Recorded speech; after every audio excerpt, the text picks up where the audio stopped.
அனைத்து தமிழ் உறவுகளுக்கும் என்னுடைய நெஞ்சார்ந்த வணக்கம். வாங்க வீடியோக்குள்ள போலாம். இன்னைக்கு விவசாயமும், விவசாயம் சார்ந்த விஷயங்களும் எவ்வளவு அழிஞ்சுட்டு வருது உங்க எல்லாருக்குமே தெரியும். அந்த ஒரு காரணத்தினால இந்த மாரி தொழில் நம்ம தேர்ந்தெடுத்து செய்யும் பொழுது, அதுக்கு டிமாண்ட் ஜாஸ்தியா இருக்கு. அதாவது தேவைகள் ஜாஸ்தியா இருக்குது. உற்பத்தி ரொம்ப கம்மியா இருக்கு. உதாரணத்துக்கு நம்ம ஆடு வளர்ப்பே எடுத்துக்கலாம். நெறைய நண்பர்கள் இன்னைக்கு ஆடு வளர்க்கறதுக்கு முன்னாடி வராங்க, இல்லன்னு சொல்லல. ஆனா கறி சாப்பிடுறவங்க எண்ணிக்கை அத விட மிக, மிக, மிக, மிக ஜாஸ்தி. அதனால இதோட தேவைகள் வந்து மிக ஜாஸ்தியா இருக்கு. அப்படியான தொழில் நம்ம எடுத்து செய்யும் பொழுது, கண்டிப்பான முறையில நம்ம ஜெயிக்கலாம்.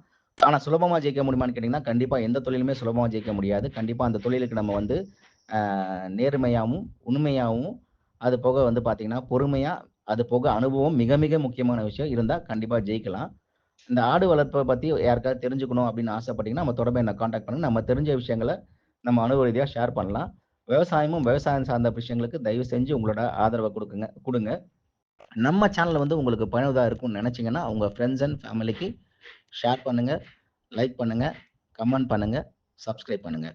நன்றி.